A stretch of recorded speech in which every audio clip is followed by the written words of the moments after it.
If you're building your ABA company and you're tired of guessing, this is for you. We built the EBCBA blueprint to give you real structure, systems, and support without the fluff. Details are in the description.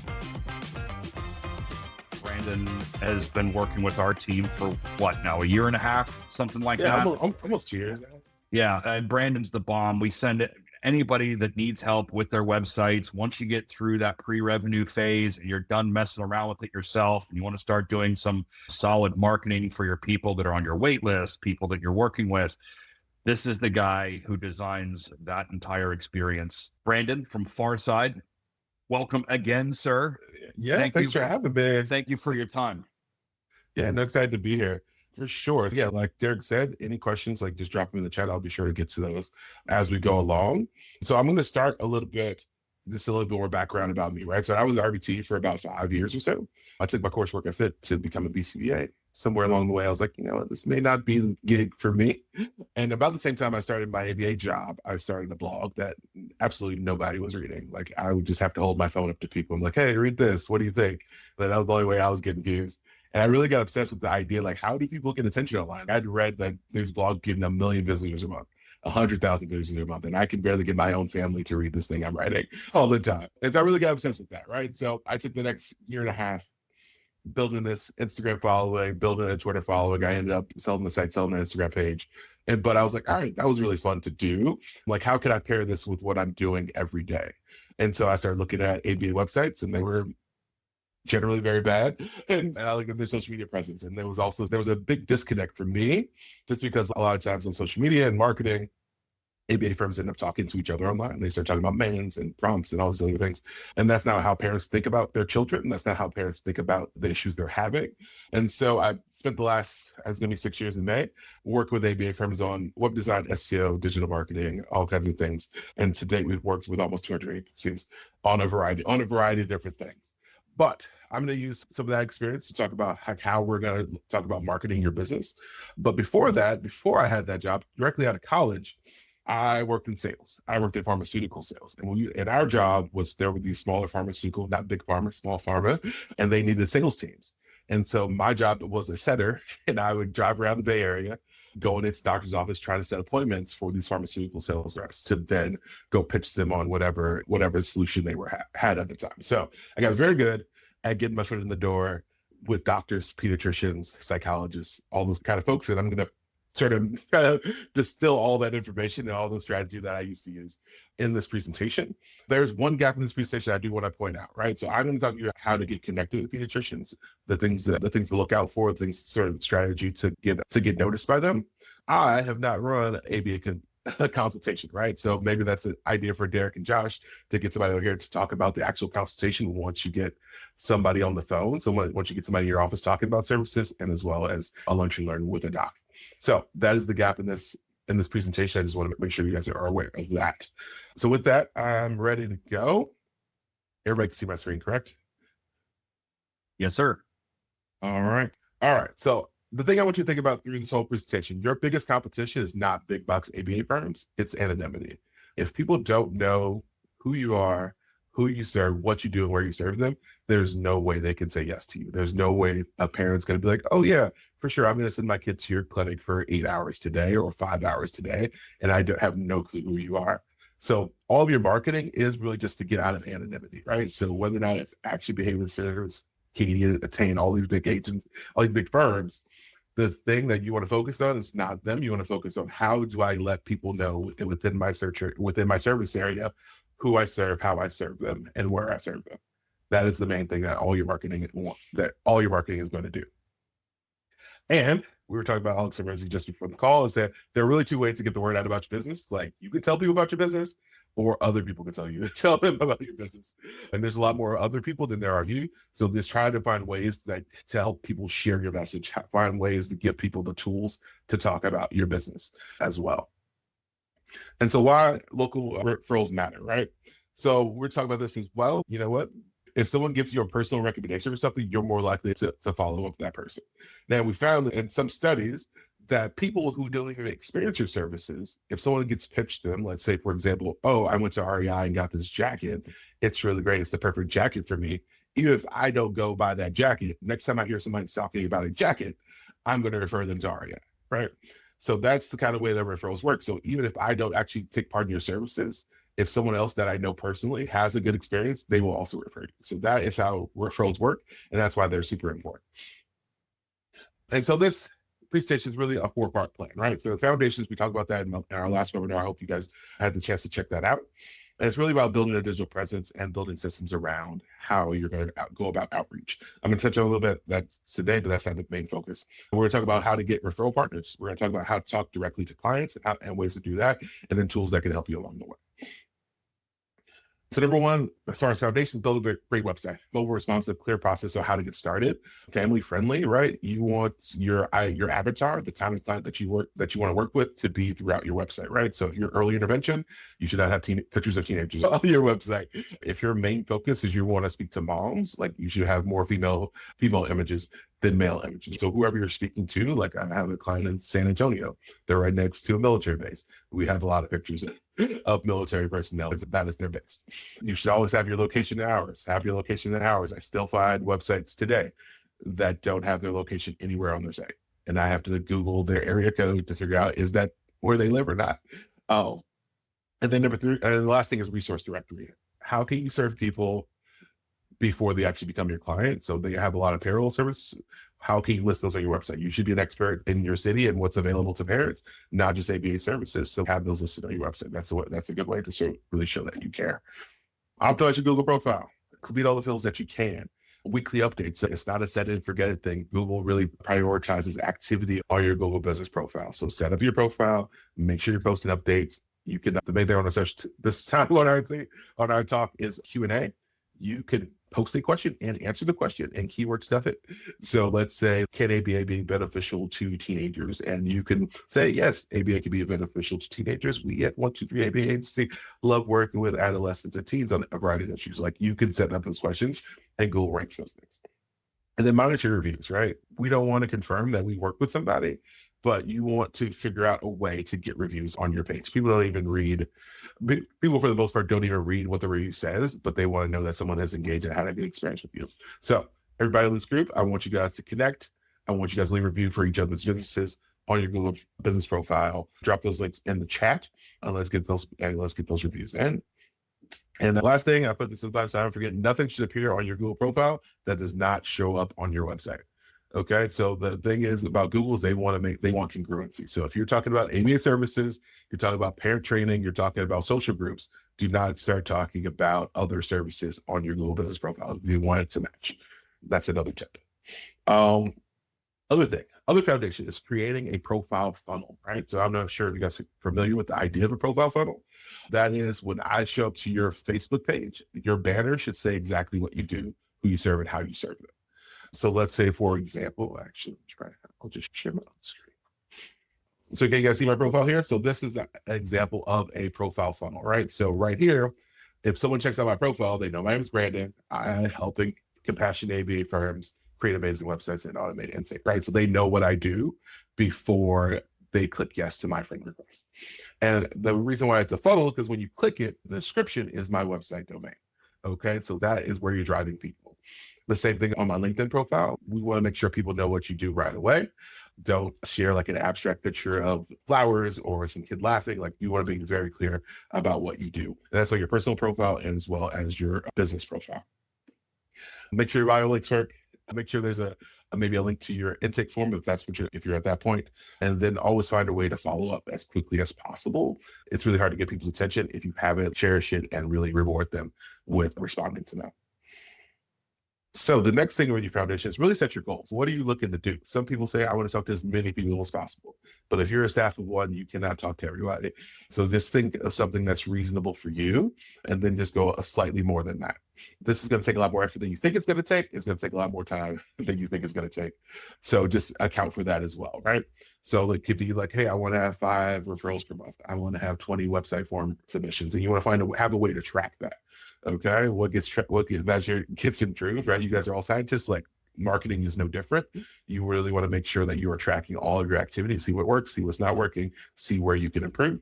And you also want to make sure everyone's having the same experience, right? So if I'm conducting intervention, like if I change the SD all the time, like I'm going to get different results, right? So we want to make sure we're giving the same directive all the time. So who makes a good referral service? They're the usual suspects, right? Medical professionals, pediatricians, neurologists, child psychologists, speech therapists, OTs, right? These are people who are also interacting with your ideal client, right? So your family does not live in a vacuum. They don't do, only you do ABA, and then they don't exist until they show up to the next session. But who else are they interacting with? Where are the parents hanging out? You want to find out those people, and you want to make a list. Do not discriminate on this list. Just like as many people you can think of, as many people as you can find. Actually, another thing on that. So as far as like making a list, you want to organize them based on what they do, because the way you approach them is going to be slightly different based on what you're asking of them, right? So a doctor, you could ask for a direct referral. A school, you might ask to come talk. The fire department, you might ask to do training for their staff. Here is a secret that I was nervous. Like I didn't really want to put this in there right away because I was like, I usually tell this say about paying clients, but connect through associations. So when we talk about doctors, psychologists, pediatricians, they are a part of multiple associations. A lot of them are local. A lot of them meet either quarterly, biannually, or annually, and they meet in small groups of maybe 10, 20 physicians, and they talk about a variety of things. Your goal is to become an expert, is to be the expert and try to figure out where these groups are, how to speak to that group, how can you present to that group of pediatricians. So you go from not presenting to one person, you present to a room of pediatricians who all live within your service area. Another thing is, if there's a way, if it's public, you can join the association, right? It's usually not a lot of money to do. For example, I'm a part of the North Carolina ABA Association. And what happens with that is I get a list of everybody else who's a part of the association. I get their owner's name, their website, their business name, and where they're located, right? So that's valuable to me if I want to connect with other ABA firms in North Carolina. And the same thing is true for you in your state. Like, it's not the most public information when it comes to pediatricians and doctors as far as their associations. So you might have to do a little more digging, but those are going to be gold mines for you rather than going to running from doctor's office to doctor's office. Become an expert within that group, and they'll refer their patients to you, but they'll also refer their other pediatrician friends to you as well. So that is something that I want you guys to really take away from this. If there's nothing else, work with associations.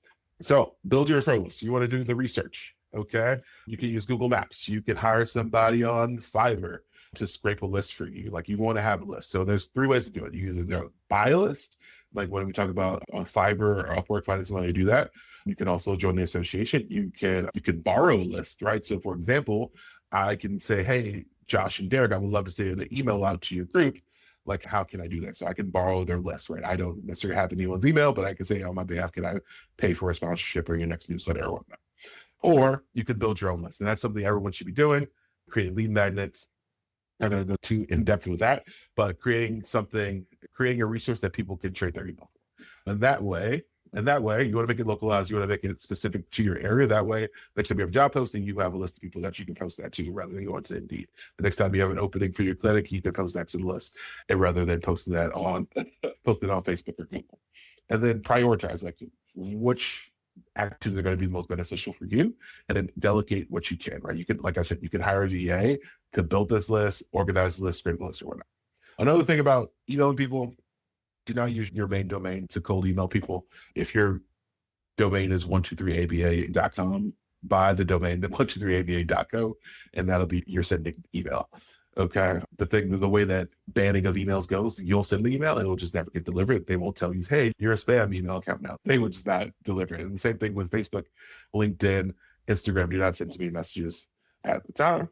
So the next thing is, you want to find out where professionals are hanging out online. Everyone's hanging out online somewhere. And so the big three are going to be Instagram, Facebook, and LinkedIn. You want to make sure you have your profile funnel set up there, and you want to start connecting. Your friends list should only be people who refer people to you, and maybe people who you can network with. So they can all be BCBAs and MDs. That's who should be on your friend list when it comes to, that's to be your goal for Instagram, Facebook, and LinkedIn. And that way, Facebook, Instagram, and LinkedIn have a way of recommending other people to use to grow your network. So if you have a specific goal, like friend the kind of people that you want to be friends with. So how to send an outreach message. So the method I teach is really to get on their radar, right? So you ever have a conversation with somebody, oh, I was just thinking about that the other day. You thought about it for maybe 2 seconds and someone brought it up again and and your brain recalled it. You want to keep your messages brief, like you're not there to sell them on your businesses, sell them on your business.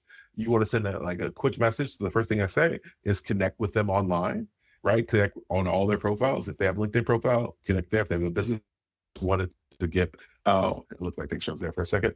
You just want to send a quick message, say, hey, I'm a new ABA representative, looking to expand my network, happy to connect. That's it. You want to have something short, sweet, not necessarily something they absolutely need to respond to. Don't ask any questions, just a more of a statement. And if they engage, you can engage from there. I would say this, be a resourceful. Doctors get pitched things all the time. Like your focus should be, how can I help them? Right? Is what I'm offering helping them as a practice and helping them as a referral source. What can I do to make their life a little bit easier? So if you're talking going into a daycare, right, you can say, oh, can I drop off some brochures? Will you do how's it helping that daycare? What you would want to do is say, hey, I would like your next staff training day. I would love to come in and do a 30-minute talk on managing behavior tantrums. That's what I want to do. And then you're able to talk to all of the staff at one time and train them essentially how to identify kids that you may be able to work with or that might need assistance. So you want to try to find a way to help them help you. And then you also want to create resources. You want to develop guides, checklists, toolkits, educational resources, and webinars, and those sort of things that parents and other people can use to really just show off your expertise. And all these things are really just to position you as an expert. You can say you're an expert. We all know you have the potential of BCBA, but like, how do you show that expertise is really going to make the difference between you and everybody else. So follow-up is where the magic happens. You should aim to have at least 5 touch points for every contact that you put on your list. It's really hard to get people's attention. People see ads all the time. Every third swipe on Facebook is an ad. Every third swipe on TikTok is an ad. Every second swipe on Instagram is an ad. And that's reels, stories, and all that. So people are seeing a lot of ads that they didn't, or from people they did not necessarily actively choose to get messages from. So you want to make sure you want to get on their radar, right? So the way that like billboards work or ads work is not that direct call to action. You just want to get on their radar and say, oh, I've heard of this person. This person's been trying to get in contact with me. That's where you want to go. That's the idea. Oh, sorry, I'm just scrolling. So you want to connect on social media. You want to send that initial message. You want to email them if you have their email address, or fill out their contact form on their website. Saying this similar message, but not an exact copy. Hey, I'm a new ABA company in town, looking to expand my network. Happy to connect. Would love to get some time on the calendar. Then the next thing costs a couple dollars. But you want to send a physical mailer, right? So the cheapest way is probably just get a bunch of postcards, whether or not, those same companies that do like holiday cards or whatnot, just get a postcard with your logo, your face on the back of it, write a handwritten note and say, hey, love to connect. We're doing coming to town. I will be in the neighborhood in the next week or so. We'd love to stop by and connect. So do not ask any questions. Do not ask them to call you. Do not ask them anything like that. Just say, this is my plan. I'm planning to stop by your office. I'm planning to give you a call in the next couple of days. Then you want to have a phone call, right? That's when you call and say, hey, I mailed you something a few days ago. I want to make sure you got it. If it's not a postcard, you can send a few brochures. You can send a resource guide, anything like that. Some people said gifts. It depends on your budget. But so you want to make it as memorable. You want to make sure that front desk person saw it, right? So if you send something email, somebody saw it, you can either like add the tracking with the US mail to make sure when it's delivered, and then the next day you can be able to reach out. Then you're gonna find a phone call, and you're not gonna call and say, hey, can I get scheduled with the doc? You're gonna call and ask about the mailer that you sent, or did you see my message on social media? You're gonna first start with that, and then try to get a meeting with the doc. On all these interactions, if they respond to any of them, your next job is to try to set the meeting. Your job is not to tell them about your business, do the lunch and learn via DM. Your job is to really try to set that meeting and get in a space and get in an environment where they can receive your message. And you want to be very clear on how much time you want, how much time they have, and that they're not going to be distracted doing something else. Some people say, oh yeah, love to come by at noon on Tuesday. And you realize you're going to be chasing them around the office and they sign paperwork. Like, you want to find some time, a dedicated time where you can sit down with them and really explain yourself to them. Now, if they responded, or even if they did respond, you show up to the office the next day, you bring something nice for the front office staff. It could be a gift, it could be donuts, it could be a gift card or something like that. You want to show up and say, hey, I've been messaging you on social media. I just want to put a face behind the username and just introduce yourself, and then really ask, hey, When's a good time to get doc in their office? Every interaction that you have with the front desk person, make sure you're getting more information than you had before. Hey, what time is usually a good time for the doc? Oh, is he there every day, or is he just there a couple days a week? Is there a day that they work from home? Like whatever, just start a conversation with the gatekeeper, and just make sure you're being nice and friendly. Another note about in-person visits, like this gets coached a lot, and a lot of people do it wrong.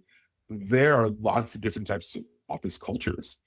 You want to be mindful of that. So when you walk in, your awareness needs to be heightened of what kind of environment you're walking in. There are some very sleepy doctor's offices. There's some very upbeat and energetic doctor's offices. You want to go a half a step above where they are, right? So if it's very sleepy, you want to come in with some energy, but you don't want to blow them out of the water, because that's going to be the need, no matter what you're talking about. Okay. So that's the process for getting on the radar for a doc, right? So you want to have those touch points, just so even if they don't respond, they notice this message from 123 ABA. They've noticed this first, they've seen your name at least a few times, even if they don't recognize it right away. So when you show up, you have it easier when you do show up. And then you also have reason to check in. Hey, I sent you a few brochures. I brought some extra ones just in case they got lost in the mail or something like that. Would love to get some time on the doc. Just be creative, be resourceful, and just keep it positive. I just talked a little bit about this. Just make it a routine. A lot of it is not a sort of a set and forget it. Oh, I did this one time. It is a continuous thing. I wouldn't want to do 100 of these at one time. I would probably just make a clear goal. Okay, I'm going to do 10 of these a day. And you may want to organize them by the area of town. That way, when you go out on one day to just go around doctor's office, you're hitting the same part of town as opposed to driving zigzagging all across the place. And then you might want to have different information if you're going to hit up all the daycares one day, if you're going to hit up all the schools, the school districts in your area one day, like you would have similar information so you can bulk it together. Tell a little about this. Bring a small gift, share valuable materials. Your brochure can be valuable in and of itself if your brochure contains resources that so let's say, for example, it could be a kit of 5-minute games you play in the doctor's office. Like that's really valuable to a doctor's office. They'll be happy to give that to a parent, and it can have your logo, it can have your website, all this, the same information as the business card.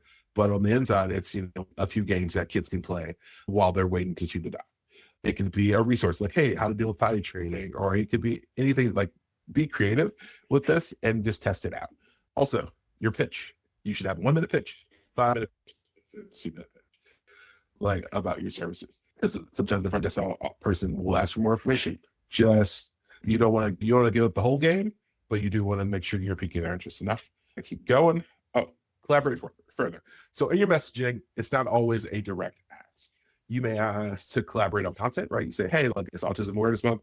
I have a blog read that I would love for you to share it on your social media. That's one way to start a relationship with somebody. Even if they haven't responded, just do that. You just ask them to share something. That's an easy one for you. That's something easy they can do. And it shows that they care about the autism community. You can host a joint event, right? So let's say the school has a carnival come spring. How can you get involved? How can you put yourself in the center of that? You can either start a parent workshop. You can offer a sensory space that, hey, can we open up one of the classrooms and I can have a couple of my staff members host a sensory space just in case any of the kids get overwhelmed. Like, can you make sure any of the kids with special needs know about this, and they can know they can go to classroom 212, and we'll be there with some sensory and a calm down space for anybody who's overwhelmed with the carnival, right? Just really try to be as creative as you can and develop resources, right? The same questions come up all the time. Potty training, tantrums, I was going to say non-compliance, but not necessarily. It might be protesting, it might be unsafe behavior. Create resources that address those things in a way that really show off your expertise, and then cross-promote, right? So how can you promote their stuff? How can you promote their stuff? And vice versa. Building strong relationships with these communities influence significantly, right? So even if they don't personally refer you a patient, like all these things go away to build up goodwill in the community. So next, we're going to talk about direct outreach. So we talked about just how to get on the radar of professionals. Like, we're going to talk about this part is going to be talking more about direct outreach. Like, I want to talk to families in my area. And so you got to be families where they are. So parent Facebook groups are great. Like, they self-identify who they are. They self-identify where they are. Community events, preschools, daycares, support groups, anything like that. You want to find out all the forums, all the places where people are congregating, or your ideal clients are congregating. That's basically where children are, right? Because we know the kids are there. They maybe have that, but they're there. Okay. Navigate online groups effectively. So find the relevant groups, engage with them, right? Comment, post, don't be a spammer. Observe before engaging. Learn the rules and the culture of that group. Some groups, like, there are a lot of promotional posts, right? You could be able to say, hey, hi, I'm Brandon. I want to be agency, brand new agency. Would love to connect with somebody. Please visit our website and contact us, right? Some groups won't allow that at all. So you want to make sure you go through and just be a lurker at first and see what the rules are. The other thing you want to do is you want to connect with the admins. And I'm going to share. So you want to connect with the admins. You want to find out who the admins are in that group. And you want to get to know them, right? You want to introduce yourself first. You want to send them a DM and say, hey, I'm new to the group. This is what I do. This is how I help people. And ask permission before you do anything promotional. Otherwise, you might just get slapped or banned immediately. But it's always nice. I would say, like, you're walking into someone's house when you join their Facebook group and they decide the rules, who they want to let in or let out. It's not really an arbiter to get you back in the group if they don't like you. And some of these groups can be really valuable to you, even when the client can be worth a lot of money to your business. I'm going to share this here. So Facebook specifically, there's a lot of things you can do when you join a group, right? So here's this beautiful group here of ABA business challenges, close to 10,000 people, right? So the thing you want to do is you want to look through here, read the post, get a vibe from there. But the thing I want to point out to you is you can go to the members list here. So you want to find out who the admins are, right? We have Derek, we have Josh, we have the WOM Technology Manager Group, right? I don't know if that's just their business, and then the ABA Business Challenge admin, right? So you want to know who the admins are. You want to friend them. Me and Josh are not friends currently, but yeah. What's going on with that? Is there some drama? What are you guys fighting or something? I don't know. That's happening. The next thing you do, group experts, right? These are people who are posting in the group pretty regularly. These are going to be your most active participants in the group. You also want to friend them. So let's Suzanne, I see her post quite in the group. You want to message, you want to connect with them and message them as well. And so you want to make sure you're connected with everybody who's really active in the group. So a couple things that happen with that. So once you friend somebody who's also in the group, once you connect with them outside of the group, when they post in the group, it will show up more in your feed. When you post in the group, it will show up more in their feed. And since those people are more engaged, they're more likely to comment on your post, engage with you. The third thing you could do on this list, which gives a lot of information on why it's not loading, is you can see the newest members to the group who's joined the group in the last 24 hours, who's joined the group in the last 2 days. So let's say you have I don't know why this not loading, but so let's say you have that here. Boom. So yeah, you have members of groups, things in common. So they might be a part of other groups. You have members that are near to you, like people who live in proximity to you, but then new to the group, right? So I can look at all these people who recently joined the ABA Business Challenges, right? So let's say, imagine this is an autism parents group, right? You might want to friend them, right? I wouldn't go crazy with this. You might want to friend them. You have your profile funnel set up, and then you just leave it at that. You might send a short message. Hey, just saw you were a part of the same group. Happy to connect, answer any questions you have, right? You do not sell them, but you just want to really grow your network that way. So that's specifically on Facebook, something you can do to really navigate Facebook groups effectively, because once you have a good rhythm there, like, people will start referring you in those groups. I spent a long time on that, but I think it's you're already doing the work, investing your time, your energy, and your vision. But let's make it count. Build something that works without breaking content you. around the questions that the EBCBA blueprint so when someone is the way. Get started for free with hey, our actually, I foundation wrote a blog about this not too long ago. Oh, you're having trouble with your kiddo sleeping through the night. Oh yeah, I actually did a training on a sleep training course. It's free. Go to the sleep or whatever. And you want to grow your email list that way. Like, how can I contribute value to this group? And it takes a lot of stress off of you, just so you don't have to write an individual post. You can just copy and paste the link of the resource that you already created.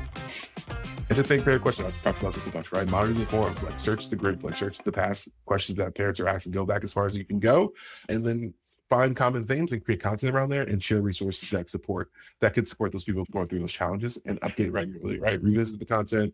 Let's say you gave somebody some great advice in the group, and what happens is sometimes they don't even respond to you. They say, oh, thanks. 2 months later, just go back to that post and say, hey, how did that work out for you? Did you just read this and never do anything with it? Or did it not work? Am I giving bad advice? Just make sure you're following up with people, no matter how long it's been.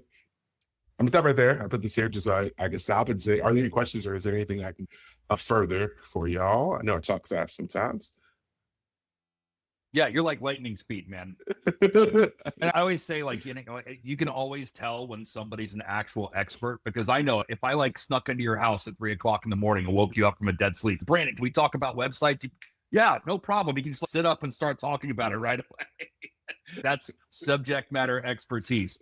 All right, so I want to go back to the referral partner relationship. I'm in love with the idea of a little bit of collaboration on marketing. Never even occurred to me. Like, I'm always talking about how important it is to have those good referral relationships.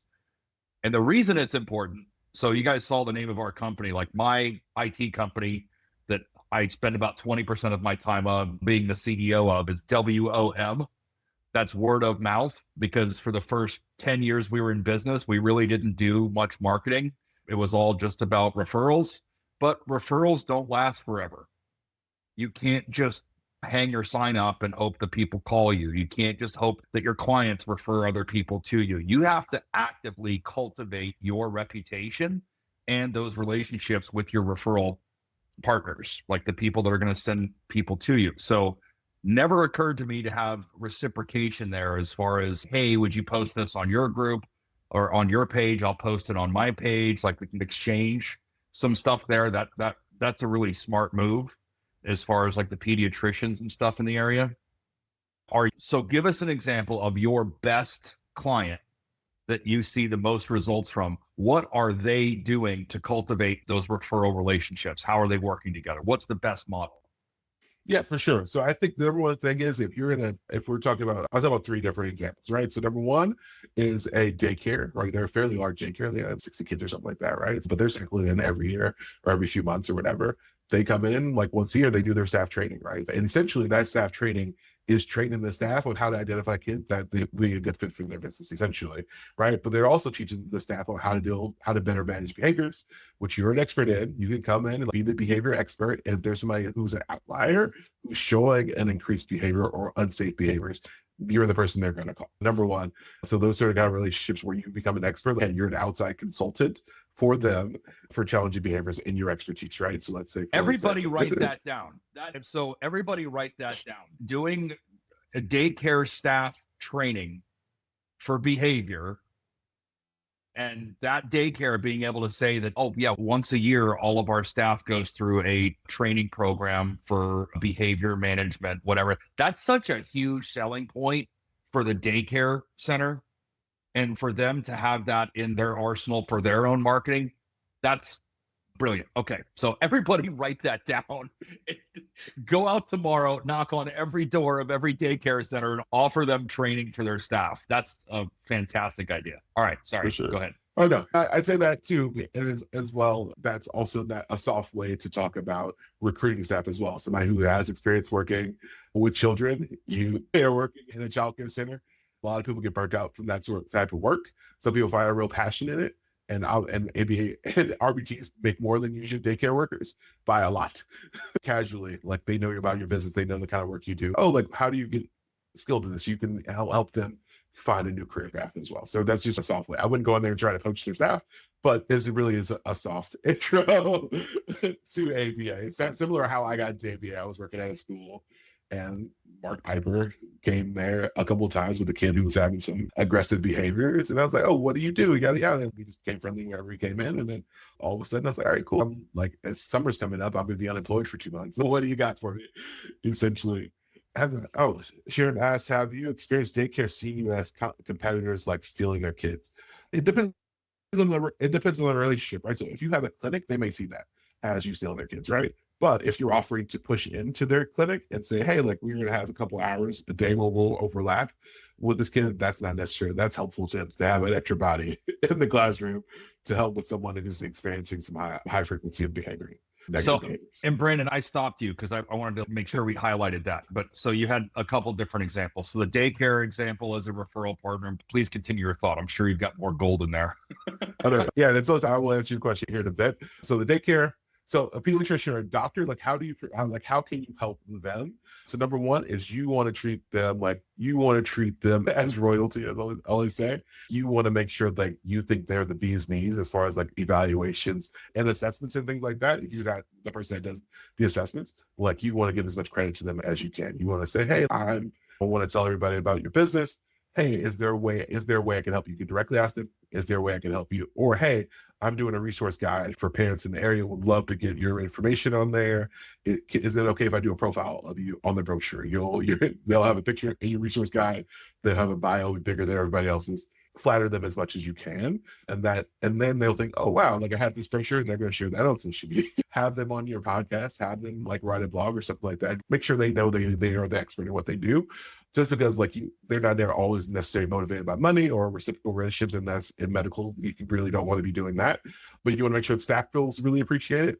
You want to make sure that the doc feels like it feels like a king or queen, and that's the best way to really approach the pediatricians and doctors, right? They're doctors. They have enough adulation for the most part. I'm trying to think of my third example. So there's the daycare, the pediatrician. Oh, schools. How do we get the same thing about daycares? You want to go into schools and you want to be the behavior trainer. They might have a BCBA on staff, but that BCBA has 100 kids they have to worry about. They have 2 out of 10. Lighten their load in some way, but hey, I'm going to come do this training. Or hey, like we're doing autism where to stay at this particular elementary school. How can I provide sensory beds, or how can I provide parents a way or behavior strategies? Like just be creative with that part of it. A lot of times you have to know the structure of the business that you're working with, right? So school districts are very hierarchical, right? So there's the district administration, there's the actual school administration, and then there's the hierarchy with staff and teachers. So you want to find that out. So some school districts, you have to go to the school district first before you even approach a school. So you might want to go there and talk to the administration and say, hey, how can I be an approved vendor for the school district? And that way you are able to send flyers home with kids. So sometimes you get those like tutoring flyers, your kids or soccer shots or whatever that is. You have to go to the district, and then you become an approved vendor, and then you send your information to there. And come at it from an angle of like volunteerism. I want to be involved in the community. I'm establishing my business. Is there anything I can help with training? And the BCBA, like you said, the schools are hierarchical. Like they have their little territory, and you don't want to step on anybody's toes. So approach the BCBA, who they have on staff, and talk to them and say, hey, is there a gap that I could help fill with some volunteer hours? I always want to have some portion of my career that's volunteerism. So what can I do for you? Is there anything that I could help with? And let them guide you a little bit. And that way you're not going to step on anybody's toes. They see you as a help instead of another BCBA moving into their territory. Yeah, Brilliant. For sure. And one of the recent things that I had a client experience is that they got in contact with the head BCBA at the school district, and they asked to push in an after school. And they said, hey, we're not looking to get it in, but like this kid, we need some social interactions. How can we push in into the after school program? And they were a lot more amenable to that. They were a lot more agreeable to that as well. Because before they would just go on a community walk and end up at the school anyway and play on the playground. Like, hey, we're hanging out here. How can he be enrolled? Because the after school program did not have the staff to necessarily manage someone with high frequency behaviors. And so if you're adding to, hey, like I'm not asking you to pay me or anything like that, I'm just asking to push in with my client. That's another way to build that relationship and just say, hey, I'm safe. I'm not here to coach your staff or anything like that as well. And so let's go and ask your question. Say, I have 3 booths lined up for Autism Awareness Month this month. I'm thinking about creating brochures to hand out to other professionals, collaboration, networking. What information might be helpful to include in the brochure? What would you recommend? So first of all, you got to think about the audience, right? So number one, who is going to be at this conference? Is it parents that have children with autism? Is it just going to be directly professionals that could potentially refer you? Or is it centers of influence? That is the third group of people. So if it's professionals, like you keep it professional, like you would have a little bit about your business, QR code to your website, but you want to make sure like you want to give some fast facts or some fast facts or Q&A about some common things. Hey, did you know 1 in 58 kids have autism? Did you know that AB therapy can be covered by insurance? Some of those basic facts that doctors may not even be aware of, or general professionals may not be aware of. And you'd say kids who participate or have AB therapy have are more positive outcomes or whatever. You want to make sure it's very clear what the value proposition is to the people they serve and what the end goal is for them. When we're talking about centers of influence, you want to figure out, you want to see, hey, like how can you fill the gap in what they're offering to their community? So a big thing here, like I live in the South. So churches have these congregations and their kids there show up every week, and they may not be able to sit through church or whatnot, and they may be undiagnosed. Like how can you teach the church staff to identify these kids and say, hey, like this is not voodoo or anything like that. I'm here, like I'm an expert in behavior. Would love, like, how can they identify? They're gonna know these kids way before the school district knows them. They're gonna know what kid. Oh, every Sunday that kid's running down the middle of the aisle or whatever it is. And the same thing. And the same thing for parents. If parents are going to be there, you want to have resources for them. You want to have games. You want to make it as interactive. What's something interactive that they can take with them that's also branded to you? It could be like, hey, like we made these 5 short YouTube videos on games you play in the car while you're driving to school or whatnot. And then you explain the game to them, and then they'll use that resource. They'll share that resource with other families. So those are like the 3 books I thought of initially. Hopefully that answers your question. All 3 of those things, those materials that you put together for each of those people, each one of those things should also be a page on your website. It goes deeper, right? And there should be a QR code with a link to that page on your website. And when you show up to these trade shows, or whatever, I forget what you call it, the networking thing, right? So those opportunities are going to present with, at any given trade show, it's going to present with all 3, right? So you're going to have the center of influence character persona there. You're going to have parents who maybe are learning about, because even if they're professionals, they still have kids, they still have families, right? So have all 3 of those things ready, and also have that built as a page on your website as part of their journey. But I love making sure that you have each one of those different personas addressed so that you're going right for their needs. For sure. Another thing about live events is like you have to bring more energy than you think you need to, and you need to be ready to talk. Okay. So whether or not you need to like talk to your partner, talk to your sibling, talk to your best friend for an hour before you get there, be in a social mood. Too many times, like, you know, these things and someone's on their phone or they're just kind of sitting there waiting for somebody to come to them. Like, you need to be aggressive and go to people. Because some people like will read your sign, they'll say, oh, I know what that's about, and they keep on walking, and you won't know if they have any interest, or they might be interested, and they'll be like, oh, I'm going to remember that later, and they just never come back to you. So just make sure you are more aggressive than you want to be, but then also be respectful, right? So talk to people, chat them up. You don't have to necessarily just talk about your thing. Other people want to congregate as well. So you can just be talking to them about, hey, like, what's a good lunch spot after this? But somebody else will see you talking to somebody. Oh, like, I'm going to hear what they have to say as well. So you want to make sure you are the social butterfly there as well. And also talk to the other booths next to you as well. Don't be shy to talk to other people who are also vendors there as well. We have in the foundation course, which is free. And if everybody hasn't taken the foundation course, scroll up, click the link, take the foundation course, because we go through the mission, vision, primary aim, all that stuff. But your mission statement is what you're doing and why your business exists. Your vision is what you are going to become, right? So it's important to have those things established, and your elevator speech is just those 2 things pushed together and maybe shortened a little bit. But have that ready when people ask you what you do, right? We work with kids between age 3 and 6 or 12, whatever your age group is, ASD, whatever the other ones are that you're specializing and working with. But we really zoom in on children who are hearing impaired, because we have the only American Sign Language certified RBTs in the city, or we work on speech delay or whatever, right? And just have that ready where they know exactly what you do and how you do it in layman terms, and repeat it your entire drive over there. Just be saying it over and over again, because it's different saying it to yourself in the mirror than it is saying it to somebody that you know. It's different saying it to somebody that you know than somebody who you don't know. So your practice in that area will be the difference. You can easily increase your effectiveness at those shows by 1,000% just by having your elevator speech ready. And an elevator speech, for everybody who doesn't know, it's a bro sales thing, but it's been around for probably 100 years at this point. Ever since elevators have been around, elevator speeches have been around. So the concept is you step on an elevator with somebody and they say, so what do you do? You've got to tell them before the elevator doors open and they walk off. That's the concept, right? So same kind of thing for the trade shows. But yeah, it's important to have that stuff ready. Yeah, for sure. And another thing I'll say, just try to make it as conversational as possible. Like, you don't want to be a robot about it either. The framework that I got most comfortable with is just asking the questions. Hey, you know how like 1 in 60 kids have autism? Like, I'm a behavior, like a lot of times they express that. That expresses itself through behavior. And so what I do is help manage behavior for kids on the autism spectrum, right? It could be that sort of simple start a conversation, not necessarily I'm telling you this thing and then that was my speech.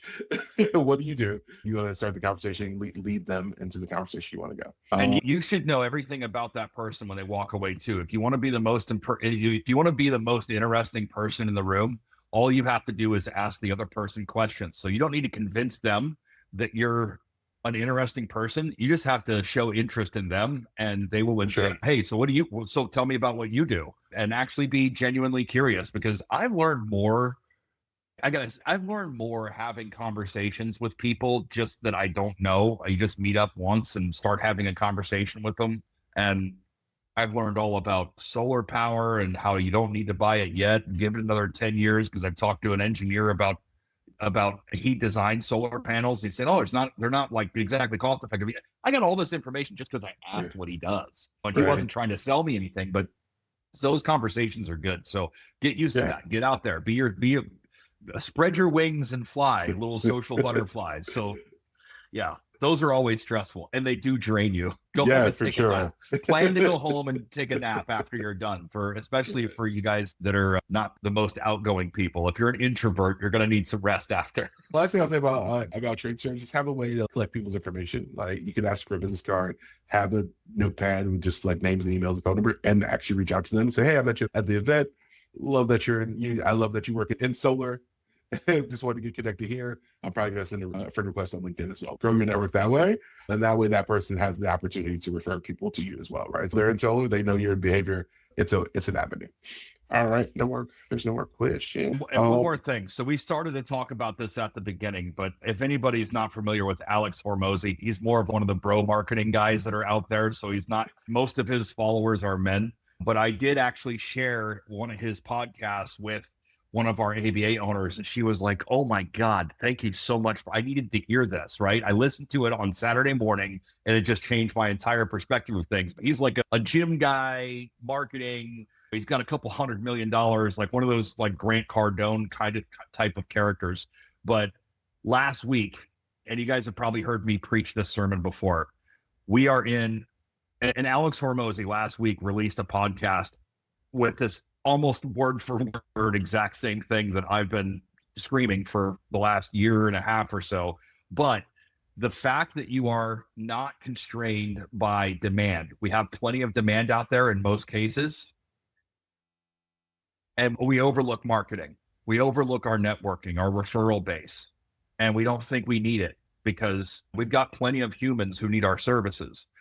But the constraint that's in the ABA therapy market in general is not in demand, but in the supply end.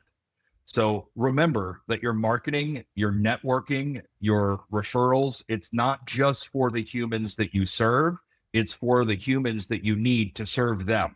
So your people that are coming in to work with you as a BCBA or as an RBT or just be on your office staff, they're going to look you up online. They're going to want to know about the people that they're working with. So this is super important. And once you guys get to the point where you have a little bit of revenue coming in, Brandon is the man. And he's doing these live streams with us. He's doing multiple live streams with us and getting involved with the Odyssey program for a reason, because this is the type of influence and experience that you need in your business when you're ready. For sure. Yeah, no, happy to do it, man. I think it's always important. I feel like my mission is always to help connect families with services. And if any way I can help better do that, is what I want to do. So we're going to keep moving here. I have a little bit more to go. I know it's been an hour already. So next thing about marketing, some people talk about Facebook and Instagram and Google ads, right? That's one of the ways people mostly think about advertising. I'm not going to talk about too much here, right? But you want to make sure you're targeting effectively, make sure you're not targeting the whole world, make sure you're targeting effectively, you're making more creatives and your placement strategy, right? So like, where are these ads being shown? The biggest mistake that for people who run their own Facebook ads, there's not enough creative, right? You should have at minimum 5 different creatives ready to go, 5 different descriptions, 5 different primary text, headline text, have those sort of combinations ready to go. And we want to start with either image ads, video ads, whatever, and a combination of those things, right? And just maybe like you only want to test one thing at a time. So you want to test the creative, you want to test the targeting, you might want to test the placement. The big thing about placement is you want all the visuals that you create, you want to make sure they're formatted for each environment that they're going to be shown in. So if you see those sort of ads where it's like a small picture on a reel, like you don't want to have that. You want to make sure that you're also creating alternate creatives for reels, stories, Instagram, LinkedIn, Facebook, like whatever format that is. And there's resources to find that online. The next, inbound marketing and SEO. This is where their content strategy comes in. So you want to research the keywords that are going to make sense for you, right? ABA therapy near me. ABA therapy, early intervention, like whatever you specialize in, you want to make sure like you have that list actually written out or typed out somewhere. And then you want to find out all your content needs to support those keywords. Okay. Sometimes people say, oh, like we're early interventionists, but we're going to talk about transitioning to high school. Like you want to make sure like your content is really focused on what you do in the city that you're in. So the other keywords really are just your city. So for bigger cities, you want to target the neighborhood, the zip code. It might even be the square block or whatever it's going to be. So New York City, people are not going more than 2 miles to go to neighborhood. Like, so you want to make sure you target a neighborhood, a zip code, area code, like whatever makes sense for you. And you want all your content to reflect that, right? So if you work in St. Petersburg, Florida, but you only work on the West St. Petersburg, Florida, all your content should be West St. Petersburg, Florida. It should be uptown St. Petersburg. That is like how you want to think about your keywords. So you don't want to be like a generalist, right? And somebody doesn't want to say about that. But when it comes to SEO, like you don't want to be super generic. The big keywords, like those are super competitive, but you can win at those micro keywords. And like we talked about in the last webinar, Google prioritizes where you're searching from, right? So if I'm in St. Petersburg and someone's searching ABA services, they're more likely to send them to me if most of my content has St. Petersburg ABA, rather as opposed to sending them somewhere else that may be a little more generic. You want to optimize pages. You want to have location pages for each one of those locations. You want to have a page or a website dedicated to that. You want to mix up the content quite a bit too, because Google does not like duplicated content as much, especially if you're going to be doing 10 or 20 of them. Email sequences searches. This is where a lot of people fumble, right? They say we have our profile funnel, we have our social media profile set up, we have our outreach campaign. When someone says yes, I want to meet with you, you have to find a way to nurture that person to the meeting. You're going to find a way to have that family get nurtured into the actual call. So the first thing, when someone fills out a form, make sure they're getting an email pretty immediately. You're going to pair that digital action with a real world action. And so, hey, I filled out this form, I got a buzz. Oh, it's from 123 ABA. Introduce yourself and the team. The next thing between the latency between the actual initial form and the consultation, you want to send educational content. And this might be something like, hey, it might be some quick facts. It might be some behavior checks. The next thing you want to send a personal video or note. It might be a video from the owner or one of your staff members and say, hey, we're super excited to meet with you in the next couple of days. And then if they have not booked their time, then you can send that consultation offer. Hey, we really want to get some time on the calendar and share your calendar like that way. Host family focused events. Open house has been really great for a lot of clients, right? If you have a clinic space or a space where you can host people, have an open house to talk about showing your therapy center off. A sensory play day. You can host this anywhere, right? You could be at the local library and have one of the rooms there where have a sensory play day and invite the community to show up. Parent workshops. This can be virtual or in person. Like parents have needs and parents have things they want to learn about, especially when they have kids with special needs. So what kind of topics are going to be engaging for them to have them show up? Or just create a space for people to ask questions, right? It could be in a Facebook group. It could just be like, hey, I'm going to be hanging out at the library today between 2 and 4, here to answer any behavior questions, and just be consistent with it, right? So the thing that most people fumble with this part of it is they don't do it more than once. They say, hey, I tried an open house, 2 people showed up. I'm not going to do it again. You want to be consistent, right? Because you want to give people multiple opportunities. You want to try it at different days, different times a day to make sure people have the opportunity. Because some people say, oh, that's really good. But actually, like, we are having this birthday party coming up. And so I can't go. But if you both are offering multiple, you give more people the opportunity to say yes to you. Track all of your activity. Track how many people you're talking to. If you go to the networking event, how many people did I talk to? I talked to 25 people. The next event you go to, oh man, my goal is to talk to 50 today. Like you want to talk about quantity but also quality as well. You want to talk about how many people filled out your form on your website, and you want to find out, you want to be able to track how many people actually end up accepting services, how many people actually referred you to any patients. So the difference between referral and direct leads, professional referrals come from higher trusted sources, right? So if they already have their kid at the daycare, they already have that doc as their pediatrician, that is a super high quality lead because they already trust that professional, and you are leading their trust onto you. Like your conversion rate is just going to be higher in that way. Any direct marketing that you do, it's going to be a higher volume, but people trust you less. So there's going to be a little more of a longer period of nurture, but then you also need to do a lot more education around what you do and how you help and what outcomes they can expect. Both are valuable and both are needed as far as like a comprehensive marketing plan. Oh, I always like show this map. This is the MarTech map. They track all the apps online to help business owners. And this is the 2024 map. The next one comes out in May of this year, right? So basically, like there are a bunch of tools out there for you to help you do all the tech stuff. And so I wanted to share a few tools that I've used or other people have used to get through a lot of this. So some free tools like for CRM, HubSpot, FlowU. I'm going to share these slides as well in the group. And then social scheduling is Buffer and Suite. A lot of the free ones just have a free tier. They might cap you on how many contacts you can have or how many pipelines you can have or something like that. For design, Canva, ChatGPT, Google Keyword Planner. And then CRM pipeline, Pipedrive, Sales Mail. These are actually the papers. Oh no, sorry. Communication and marketing, keys like MailChimp, Sprout, Central, GTL, WordPress, all the sort of things. Paid tools. Pipedrive has and really just managing your pipeline. Like you can set up like sort of Kanban boards, whereas hey, contacted, didn't answer, follow through, had a meeting, new clients. So you should be able to track people as they go through. You also be able to take notes on folks and like what was the result of each one of these things. So like I said, I won't go through each one of them. I think I just did this differently. So I tried to consolidate it all into one thing. Yeah, I think everybody should have at least 2 paid AI tools at this point. I don't care which one they are. It could be ChatGPT, it could be Perplexity, it could be Claude. Like, but you need to have at least 2 ad platforms. There are apps out there that help you manage your ads or help you optimize your ads. So anyway, the ad platforms you need to be familiar with are Facebook Ads Manager or Google Ads. Canva can help you design things, lead pages, unbounce, all those sort of things. Oh, 2 things about this that remind me that I did not put in the presentation. Number 1, you could look at everyone's ads on Facebook. Just Google the Facebook ads library, and anybody who's running ads and search the type of ad you're looking for, A/B therapy, behavior solutions, all those sort of things. And anybody who's run an ad in Facebook since 2021 or something like that, you'll be able to see what ads they're running. That is helpful just to see if the ads you're creating are up to par with what other people are creating, and it might give you some inspiration. Do that still creative.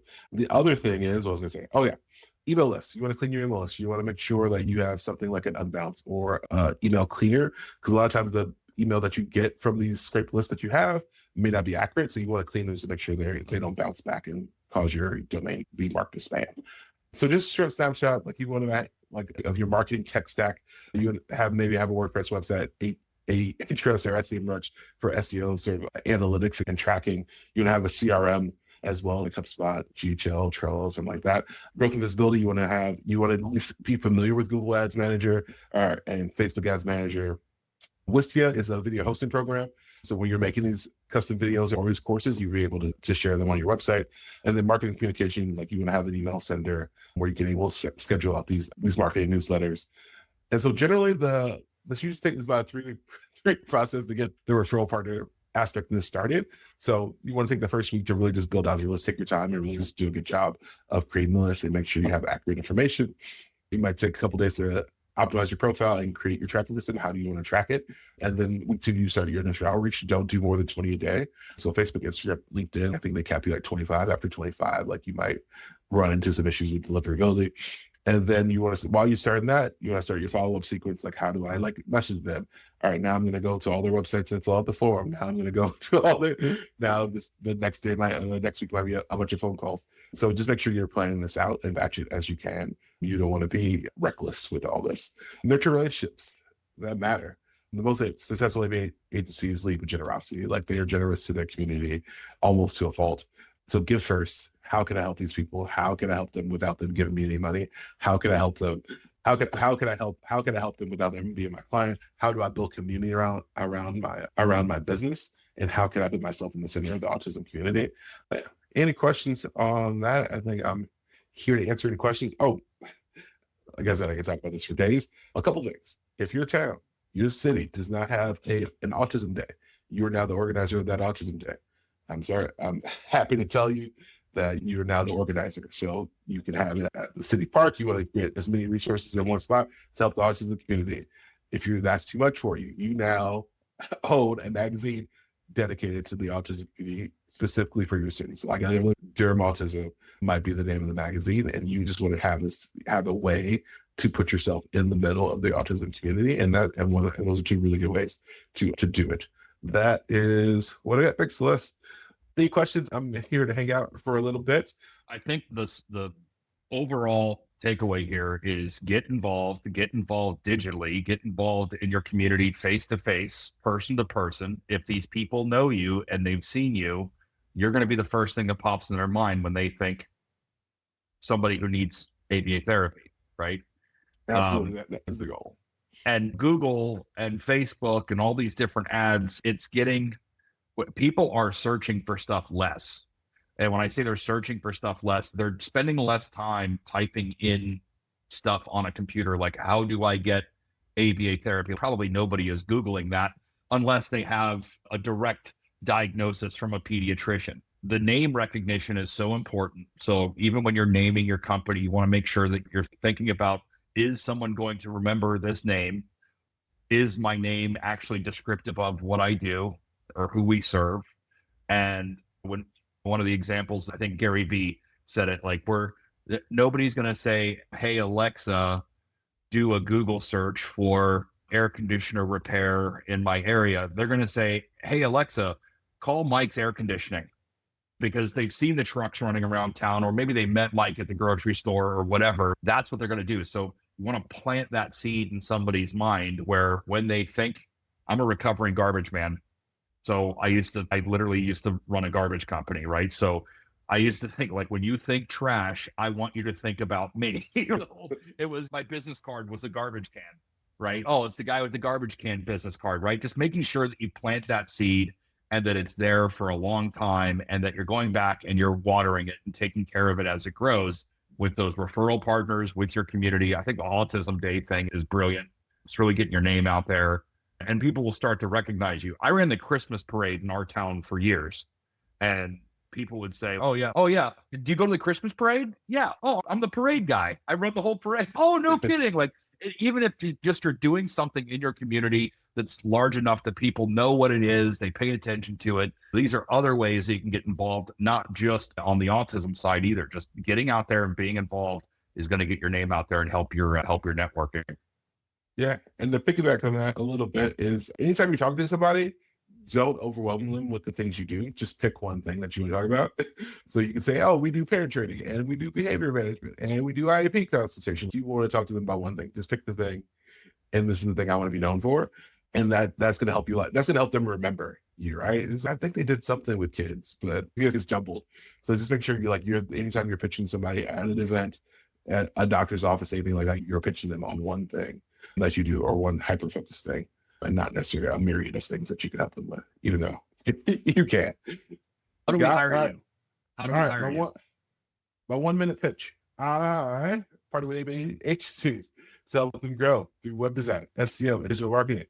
We'd love the opportunity to work with you on any of those things. So I've worked on, like I said, about almost 200 ABA websites. We have data from all those websites, so we know what converts, we know what doesn't convert, we know where to put the buttons and what the button should say. Now you use that to make sure your website is really formed and works really well for your business. As far as SEO is really important because people are searching for you. Once they know what ABA is, they're going to search, and they're going to try to find you on Google Maps. They're going to try to find you in search before they show up to the consultation. Even if they met you at the farmer's market, they will be Googling you. So as far as that goes, you want to make sure you're showing up in search. I actually worked on a case study just now, like how we sort of displaced 3 big ABA firms and got to number 1 within 2 months. So I want to make sure that we're clear that SEO is important. And then digital marketing, it's a combination of what we just talked about. I'll help you write out all the scripts and things like that, help you get those tracking tools in place. But then also on top of that, being able to manage and create ads that will help drive new clients or new hires. That's a pitch. That's what I got. Thanks for having me, Derek. And I love it, Brandon. No, it's always fun, man. I know what Josh is doing right now. He's over there writing stuff down, like right now, because it's always refreshing just to get that fresh perspective. So yeah, if you have the budget and you're ready to get serious about your marketing, your email marketing, your social media, your SEO, your website, this is all stuff that you don't think is important until one day it becomes important and your client flow slows down, or somebody moves into town. You've maybe had a market that you've been dominating for a long time and haven't had any competition. You want to market when you are busy. That is the time that you market, not when you're slow, because your marketing means a lot more when you already have a good flow of business coming in. Just like it's easier to find a job when you already have one, the same concept is true for your marketing. So even if you have that steady flow of clients, a wait list, you need to be managing that wait list with marketing, right? Keeping those people engaged while they're waiting a couple months to get in and start getting services. So this is something to pay attention to no matter what stage of your business development you're at. And when you're ready for it, Brandon is the man. Yeah, for sure. And like I always say, it shouldn't necessarily break the bank. As far as like web design, we have solutions for startups, for smaller packages, and for mid and large size agencies as well. So something that really can fit your budget and fit your business appropriately. And as far as SEO services, we have packages that like get you on the map, that help you dominate the map, or help you take over multiple. What's the lowest? What's the lowest? Where do you start at? So our one-page website for ABA firms is really about $300, right? So you can get a one-page website. It looks very professional. It has buttons at the top to click down to different areas. A full website, about 12 pages, is usually about $1,200. SEO services start at $200 a month and go up to $1,000 a month, depending on how aggressive we're going to be. And digital marketing services, it's usually between $600 and $1,000 a month for that. And that's for me to create the ads, manage the ads, optimize them as well. And the thing about me is, like, I always like to teach while I'm doing this. Like, I sometimes have to work my way out of a job for the most part, because I want you to be able to know what I'm doing. I don't keep any secrets or anything like that. And you're the amount of time that if you really just have to do it yourself, because you literally don't have $300 to spend on it, then fine. I get it. Like, you can go into WordPress, try to figure stuff out yourself. You can go onto Wix and build something for now. But hiring, going on Fiverr, dealing with somebody overseas, that's also an option. You're going to pay $100, $150 anyway, and your time is valuable also. So the amount of time that you're going to have to spend working with somebody like Brandon and his team, who already know the business, they already know what the market is like, what your ideal client profile is, what kind of information they want to hear. It's a major shortcut and a time saver for business owners. So really, and also to learn from Brandon about how to manage it ongoing and just progressively moving your digital presence through that maturity, through those maturity stages, right? And that's somebody who can grow with you when you're ready. So I highly recommend Brandon, obviously. Yeah, for sure. I appreciate that. I always think, and the thing that most people forget about marketing, you also take how long your intake process is. Sometimes some people who got dialed in, it's 30 days. For some people who may be a little more scattered, it might be 2 months, right? So you want to start marketing well before you think you're going to need somebody. If you have somebody who's going to be graduating or somebody's going to be taking the BCBA exam, you probably should be marketing now to have the clients ready for them, because once someone passes the exam, they really do want that raise and that extra responsibility.